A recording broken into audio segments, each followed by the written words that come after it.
నమస్కారం సిక్కోలు హృదయ స్పందన న్యూస్కి స్వాగతం. నేను మీ వెంకట్. ఈరోజు వార్తా విశేషాలు ఇలా ఉన్నాయి. కూటమి ప్రభుత్వం దివ్యాంగుల సంక్షేమానికి ప్రాధాన్యత ఇస్తూ ఆర్టీసీ బస్సుల్లో ఉచిత ప్రయాణ సదుపాయాన్ని అమల్లోకి తీసుకొచ్చింది. ఈ పథకాన్ని శ్రీకాకుళం నియోజకవర్గం రాఘోలులో రాష్ట్ర వ్యవసాయ శాఖ మంత్రి కింజరాపు అచ్చెన్నాయుడు, ఎమ్మెల్యే గుండు శంకర్, జిల్లా కలెక్టర్ స్వప్న దినకర్ పున్కర్ జెండా ఊపి ప్రారంభించారు. ఈ సందర్భంగా వారు మాట్లాడుతూ దివ్యాంగుల అభ్యున్నతికి ప్రభుత్వం కట్టుబడి ఉందని తెలిపారు. ముఖ్యమంత్రి ఇచ్చిన హామీలను తక్షణమే అమలు చేస్తూ కేవలం 2 నెలల్లోనే ఈ పథకాన్ని ప్రారంభించడం ప్రభుత్వ చిత్తశుద్ధికి నిదర్శనమని అన్నారు. 40% లేదా అంతకంటే ఎక్కువ వైకల్యం ఉన్న దివ్యాంగులకు ఈ సదుపాయం వర్తించనుండగా city ordinary, metro express, Palle Velugu, ultra Palle Velugu express బస్సుల్లో ఉచిత ప్రయాణం అందుబాటులోకి వచ్చింది. ఈ నిర్ణయం ద్వారా లక్షలాది మంది దివ్యాంగులకు ప్రయోజనం కలగనుంది. అనంతరం మంత్రి, ఎమ్మెల్యే, కలెక్టర్ దివ్యాంగులతో కలిసి బస్సులో ప్రయాణించి వారితో కలిసి భోజనం చేయడం ప్రత్యేక ఆకర్షణగా నిలిచింది. ఈ కార్యక్రమంలో పాండ్రంకి శంకర్, పిఎంజే బాబు, ప్రధాన విజయరాం, కోరాడ హరిగోపాల్, జ్యోతి భాస్కర్, రెడ్డి గిరిజాశంకర్, ప్రియా మాధవి, రమణ మాదిగ తదితరులు పాల్గొన్నారు. డోపర్ హిట్ అయింది. వికలాంగులకు కూడా ఈ పథకాన్ని ఇస్తే చాలా ఉపయోగపడుతుందని ఆ రోజు ఒక నిర్ణయం తీసుకున్నారు.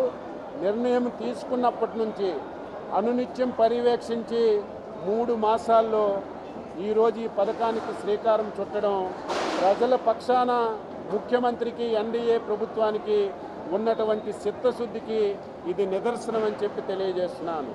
ఈరోజు రాష్ట్రం మొత్తం మీద తీసుకుంటే 12,70,000 మంది వికలాంగులు, దివ్యాంగులు ఉన్నారు. అందులో కేవలం 2 లక్షల మందే ఆర్టీసీ బస్ పాసులు తీసుకొని ఈ సౌకర్యాన్ని ఉపయోగించుకుంటున్నారు. ఈ రోజు నుంచి ఎవరైతే 12,70,000 మంది ఉన్నారో వాళ్ళందరికీ బస్సుల్లో ప్రయాణం చేసే అవకాశం ఇస్తున్నాం. దీనికి కూడా విమర్శలు చేస్తున్నారు, కొన్ని బస్సుల్లో ఇస్తున్నారని. ఏపీఎస్ఆర్టీసీకి ఉన్నటువంటి బస్సుల్లో 80% బస్సుల్లో ఉచిత ప్రయాణానికి అవకాశం ఇచ్చాం. ఏదో 2 బస్సులు, ఒకటి నాన్ స్టాప్, ఒకటి ఏసీ బస్సుల్లో వికలాంగులకి 50% ఈరోజు డిస్కౌంట్తో ప్రయాణం చేసే అవకాశం ఇచ్చామని ఈ సందర్భంగా తెలియజేస్తున్నాను. ఈరోజు ఇంత మంచి పథకాన్ని ఇంత తొందరగా ఈరోజు ముఖ్యమంత్రి గారు ఈ అమలు చేయడం చాలా ఆనందంగా ఉంది. దీన్ని ప్రతి ఒక్కరూ ఉపయోగించుకోవాలి. దీనికి సమాజం కూడా సహకరించాలి. ఈరోజు ఉదాహరణకు తీసుకుంటే మన శ్రీకాకుళం జిల్లా 42,000 మంది వికలాంగులు ఉన్నారు. కేవలం 3,400 మందికే ఆర్టీసీ బస్ పాసులు ఉన్నాయి. దీన్ని కూడా సులభతరం చేయాలని, ప్రతి ఒక్క వికలాంగ సోదరీమణులు పాసులు తీసుకోవాలని మేము చాలా వరకు వారికి అవకాశాలన్నీ ఇస్తున్నాం. ఇప్పటి వరకు పాస్ తీసుకోవాలంటే 3 ప్రాంతాలే అవకాశం ఉంది. 1 Palasa depot, 2 Tekkali depot, 3 Srikakulam depot. రేపటి నుంచి ఈ జిల్లాలో ఉన్నటువంటి ప్రతి ఆర్టీసీ బస్ స్టాండ్లో కూడా ఈ అవకాశాన్ని ఇస్తున్నాం.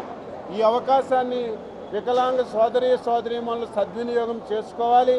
దానికి ఆ గ్రామాల్లో ఉన్నటువంటి ప్రజలు కానీ, కుటుంబ సభ్యులు కానీ సహకరించి పాసులు తీసుకుంటే అందరికీ అవకాశం వస్తుందని ఈ సందర్భంగా తెలియజేస్తున్నాను. ఈరోజే ఈ పథకం ప్రారంభించాం.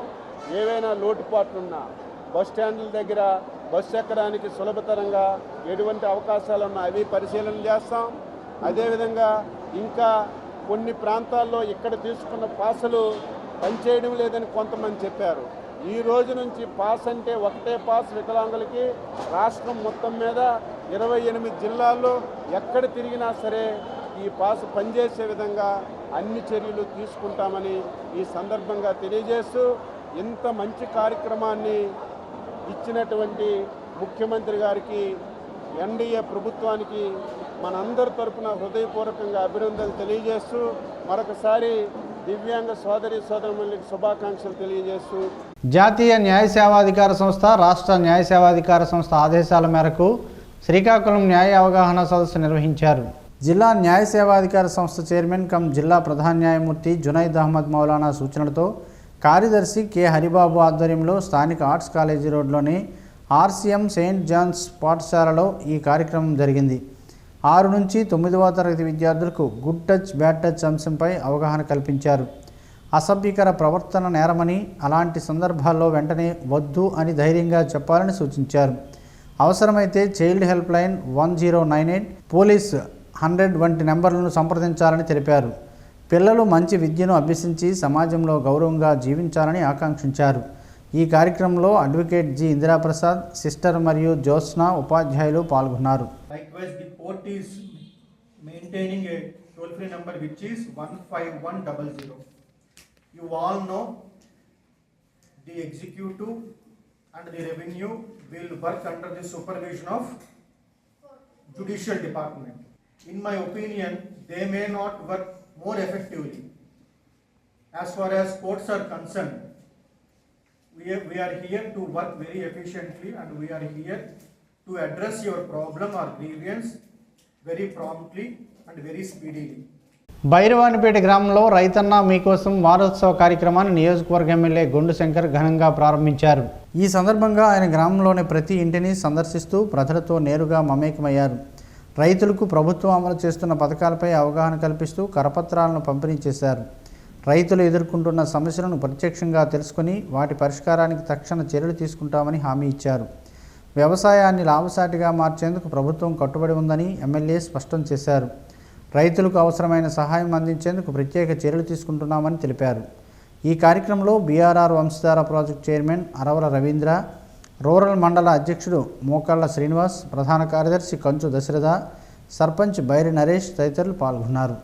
అలాగే శ్రీ నారా చంద్రబాబు నాయుడు గారు, ప్రధానమంత్రి శ్రీ నరేంద్ర మోడీ గారు, ఉప ముఖ్యమంత్రి పవన్ కళ్యాణ్ గారు, అలాగే మానవ వనరుల శాఖ మంత్రి లోకేష్ అన్న గారు, మన పౌర విమానయాన శాఖ మంత్రి రామ్మోహన్ నాయుడు గారు, రాష్ట్ర మంత్రి అచ్చెన్నాయుడు గారు, వీళ్ళందరి సహకారంతో మనం మన నియోజకవర్గం పెద్ద ఎత్తున డెవలప్మెంట్ చేసుకుంటూ కూటమి ప్రభుత్వం యొక్క పథకాలు సూపర్ 6 అని మీకు అప్పుడు మాట ఇవ్వడం జరిగింది.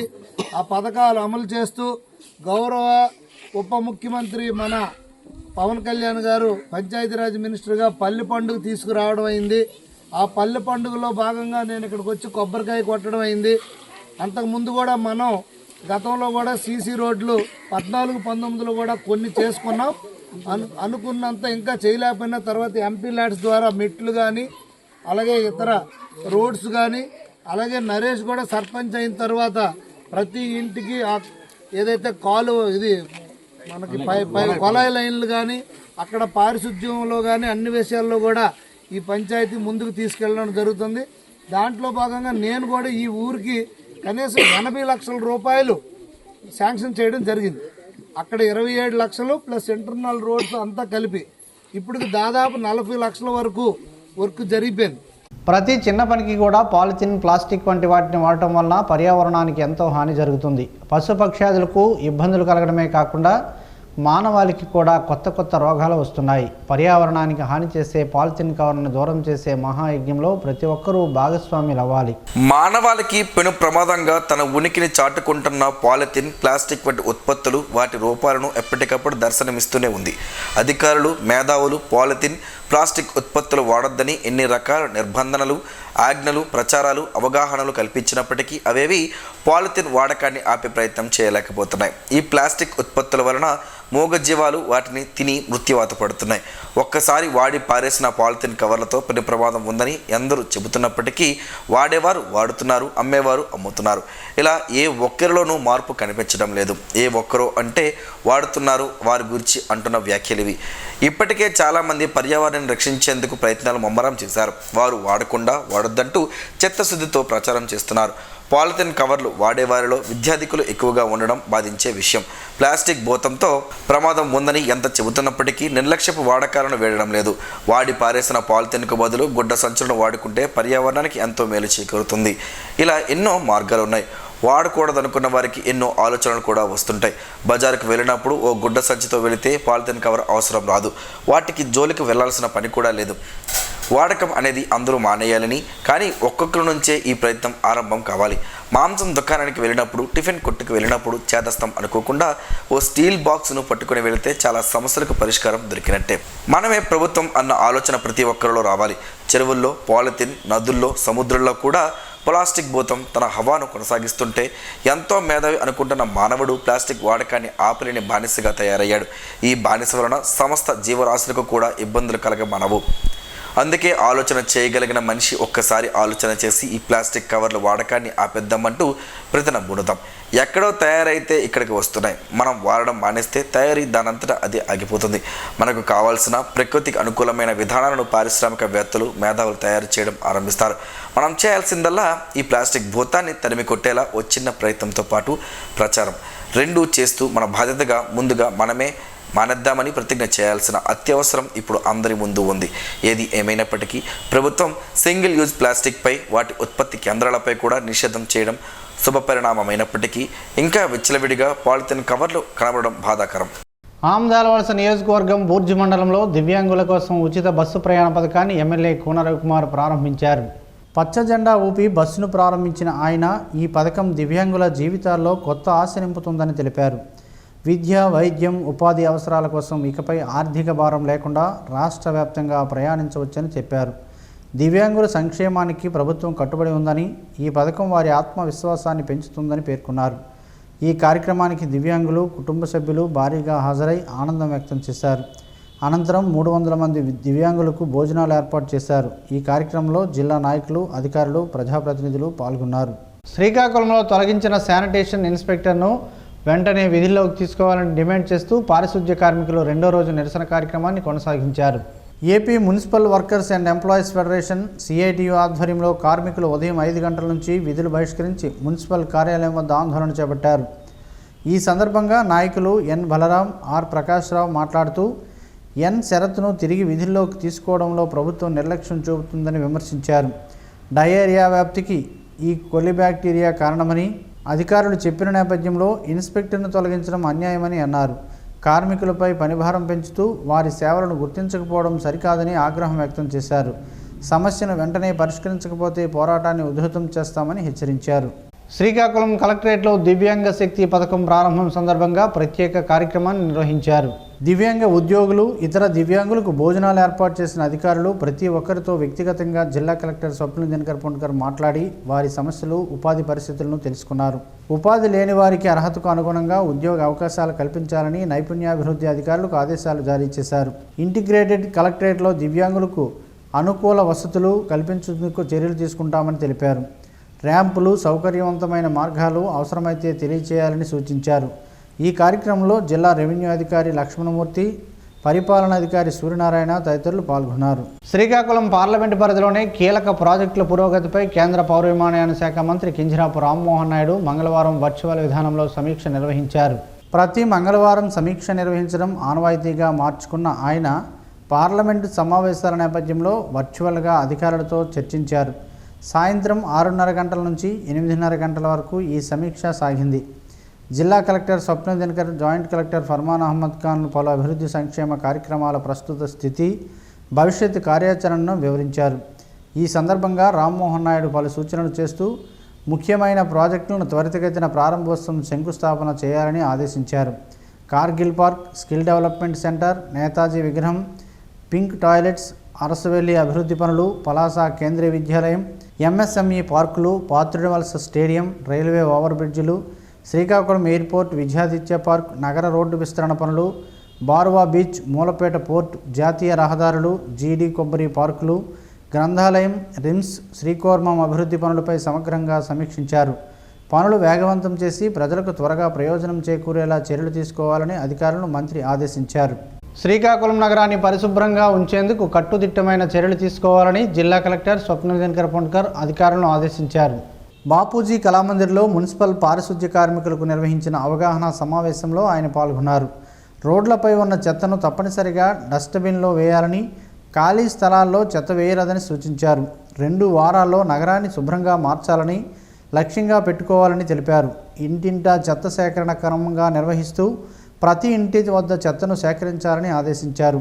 పారిశుద్ధ్య కార్మికులు గుంపులుగా పనిచేయాలని, కాలువల పక్క చెత్త ఉండకుండా చూడాలని పేర్కొన్నారు. గ్లౌజులు తప్పనిసరిగా ధరించాలని, లేకపోతే హాజరు నమోదు చేయబోమని స్పష్టం చేశారు.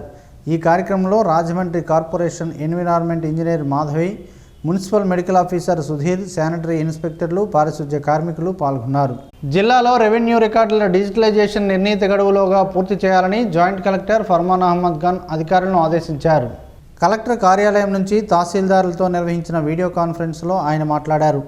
భూ రికార్డుల నిర్వహణలో పారదర్శకత కోసం ఈ ప్రక్రియను అత్యంత ప్రాధాన్యతతో చేపట్టాలని, స్కానింగ్, అప్డేషన్ పనుల్లో ఎటువంటి అలసత్వం వహించరాదని స్పష్టం చేశారు.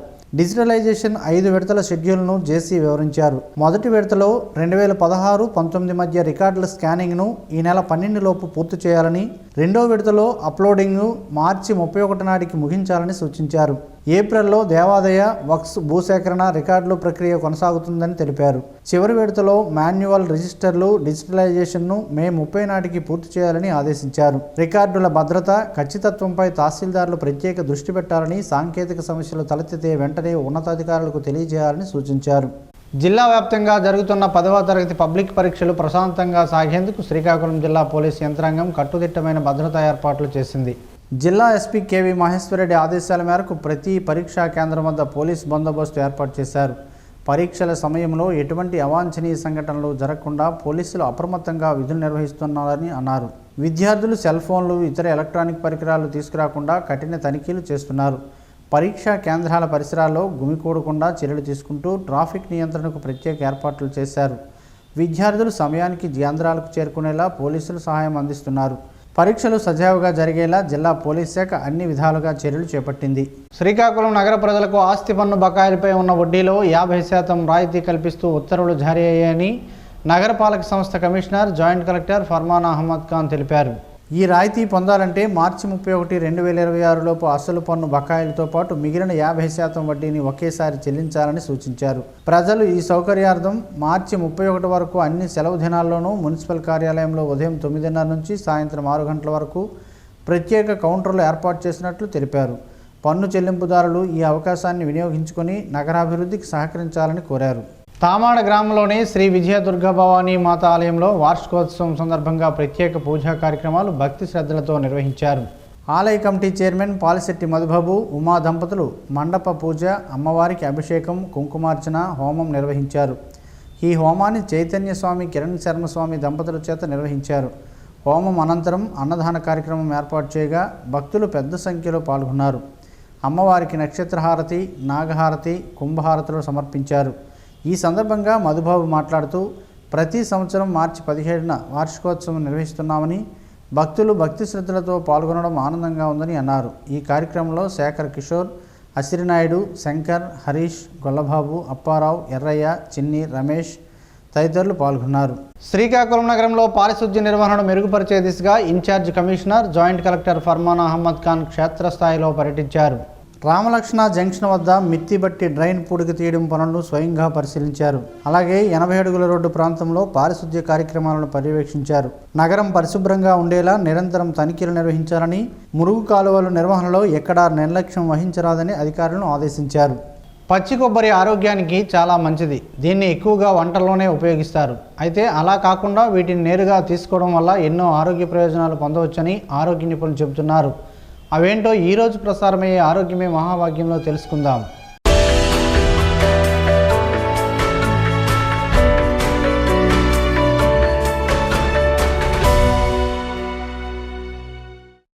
కొబ్బరి బొండాలు ఆరోగ్యానికి ఎంతో మేలు చేస్తాయి. కొబ్బరి బొండం నీటిలో ఎన్నో పోషకాలు ఉంటాయి. అయితే నీటిని తాగిన తర్వాత అందులో ఉండే లేత కొబ్బరిని కొందరు తింటారు. అలాగే టెంకాయలను కొట్టినప్పుడు వచ్చే కొబ్బరిని కూడా చాలామంది ఇష్టంగా తింటారు. కాకపోతే ఆ కొబ్బరి ముదిరిపోయి ఉంటుంది. కానీ పచ్చి కొబ్బరిని తినడం వల్ల ఆరోగ్యకరమైన ప్రయోజనాలు కలుగుతాయి. కొబ్బరి నూనెలాగే పచ్చి కొబ్బరి కూడా మేలు చేస్తుంది. పచ్చి కొబ్బరిని తినడం వల్ల ఎలాంటి ప్రయోజనాలు కలుగుతాయో ఇప్పుడు తెలుసుకునే ప్రయత్నం చేద్దాం. మలబద్ధకం సమస్య అనే ఫైబర్ తక్కువగా ఉండే ఆహారాలను తక్కువగా తినడం వల్ల వస్తుంది. అయితే ఈ పచ్చి కొబ్బరిని తినడం వల్ల మలబద్ధకం సమస్య నుంచి బయటకు పడవచ్చు. దానికి కారణం ఏంటంటే 61% మేర ఫైబర్ అనేది దీనిలో ఉంటుంది. ఇతర పండ్లు, కూరగాయలతో పోలిస్తే దీనిలో చాలా ఎక్కువ జీర్ణక్రియ సాఫీగా సాగడానికి కూడా ఉపయోగపడుతుంది. కొంతమందికి చర్మం పొడిగా మారుతుంటుంది. అలాగే వెంట్రుకలు చిట్టడం సమస్యలు ఉంటాయి. ఈ సమస్యలు ఉన్నవారు పచ్చి కొబ్బరిని రోజు తినాలి. దీంతో కొబ్బరిలో ఉండే ఆరోగ్యకరమైన కొవ్వులు చర్మ సౌందర్యాన్ని పెంచుతాయి. అంతేకాకుండా చర్మం ముడతలు పడకుండా యవ్వనంగా కనబడే విధంగా చేస్తుంది.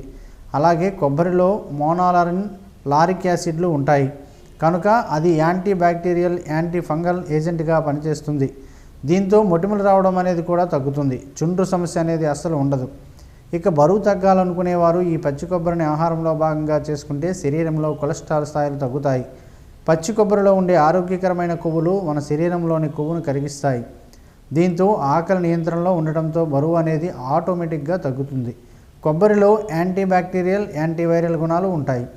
అందువల్ల దాన్ని తింటే రోగనిరోధక శక్తి పెరుగుతుంది. గొంతు, బ్రాంకైటిస్ సమస్యలు తగ్గుతాయి. ఇక మానసికంగా ఆరోగ్యంగా ఉండటానికి కొబ్బరిని ఆహారంలో భాగంగా చేసుకోవాలి. కొబ్బరిలో మీడియం చైన్ ట్రైగ్లిజరైడ్ ఉంటాయి. ఇవి కెటోజెనిక్ గుణాలను కలిగి ఉంటాయి.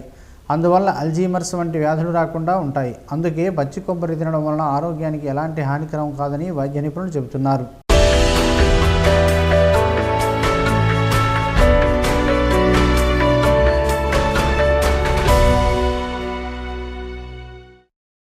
ఈరోజు వార్తల్లో ఒక మంచి మాటను విందాం, ఆచరిద్దాం. సమాజ శ్రేయస్సును కాంక్షిస్తున్న మహనీయుల మాటల్లో నుంచి ఈరోజు. జీవనం గమనం గమ్యం. ఋషి చింతన.